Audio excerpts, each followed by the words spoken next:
Hello everybody and welcome to Forever Rugby on Forever Sport. And for today's preview, as the Western Province host the Lions in the final match of the first round of the 2022 Carling Currie Cup. Now, the Bulls got off to a perfect start last night when they beat the Pumas with a bonus point. And today we will see the Cheetahs host the Griquas before the Lions travel down to Cape Town.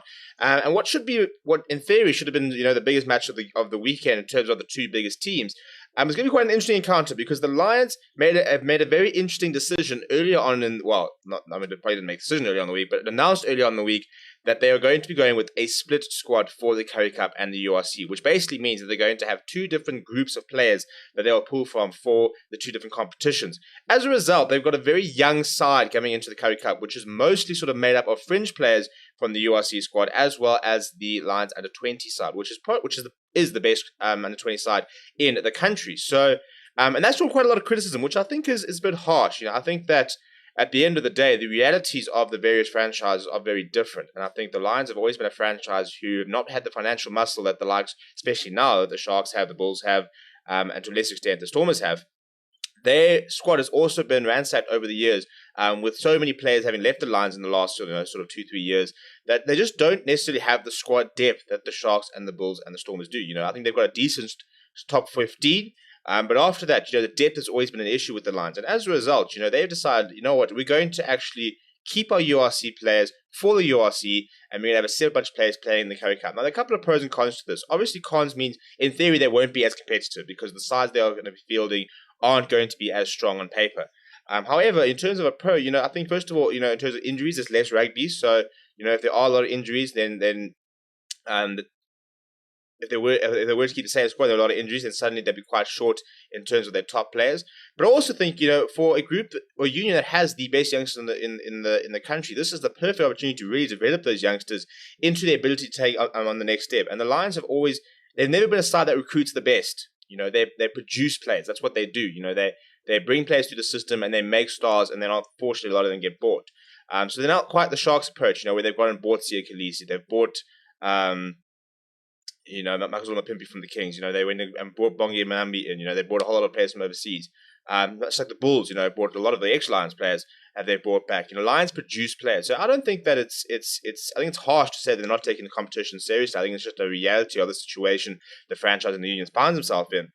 So as a result, it's a very new look Lions Currie Cup side. A lot of these players will be making their Currie Cup debuts today, and a lot of these players, sitting at 21, 22 years old, I don't think there are any players who are sort of older than sort of 25 or 26. But it's a very exciting squad. Now, the Western Province, on the other hand, have named quite a strong side. Definitely not their strongest side, no sort of like Stephen Kitsoff and the likes. But there are a couple of very big players in the lineup, and they're going to be led by XABA, who I think has got quite a big season ahead of him. Very highly rated by John Dobson and the Western Province coaching staff, and he'll be leading the side for Western Province. Before we look at the two sides, please do smash a like on the video and subscribe to the channel as well. Now, this is how the Western Province will be lining up. Now up front, Quenzo Blosser, Chad Solomon, and Lee Marvin Mazabuko. So again, no Franz Malherbe, no Stephen Kitsoff. So they're also not going with their strongest side. You go throughout that entire 15, and you think only, one or two of them or three of them would start in the strongest Stormer side that you could put out, depending on the day. So I don't think that it's if you're going to accuse the Lions of not fielding the strongest side, you got to look at the West Province as well, because that's also not necessarily their strongest side. They've also retained quite a lot, but it's quite an exciting side.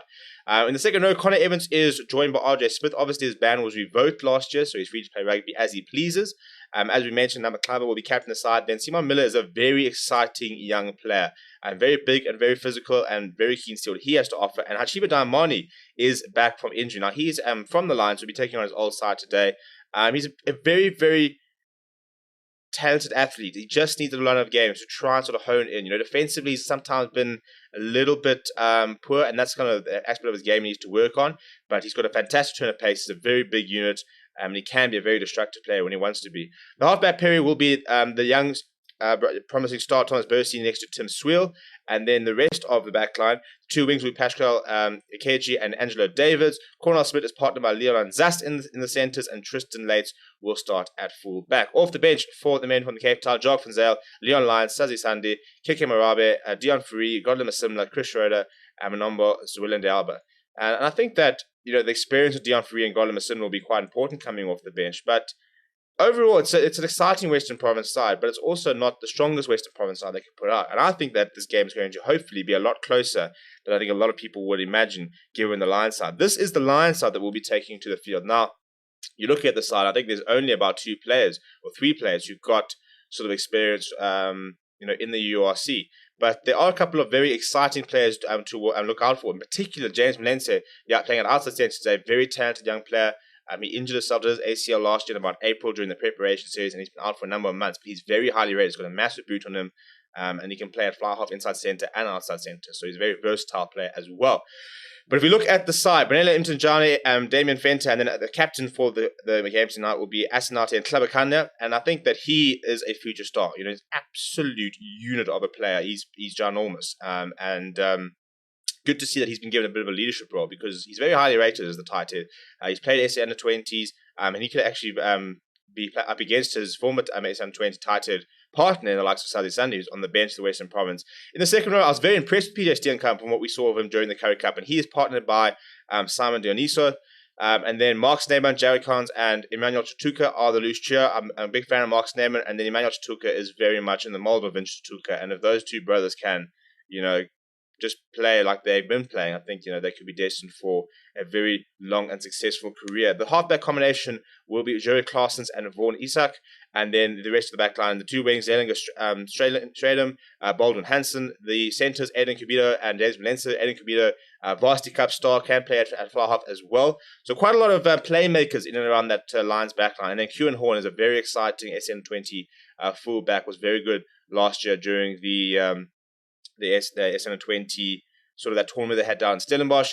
Off the bench, Dano Asuoga, Hako Pullman, Steve Siso Shongwe are the reserve front row. Then you've got a very exciting youngster, Ruan Fenta, Lunga Klube, MJ Pulse, Nico State, and Tyler Box. Now, MJ Pulse is obviously played this level. They're going with the 6-2 split. He's a flank there.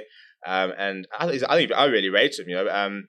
Very good at the breakdown. Quite physical for the size he is. Nico State's a very exciting scrum half, and Tyler Box also has got a lot of experience at sort of the highest levels in the junior setup. So it's a very inexperienced Lions side, is what we have to be very honest. But there's a lot of exciting players here, and I think as a Lions fan, that's what I want to start seeing. I want to start seeing progression. I want to start seeing who is going to really step up over the course of the season, who is going to put their hand up and say, I'm ready to take the next step and should move on into the URC squad, which the Lions have come out and said is the senior squad. But let me know what you think down in the comments below. Please do smash like on the video and subscribe to the channel as well. Thank you very much for watching. My name is Steven. I'll chat to you soon.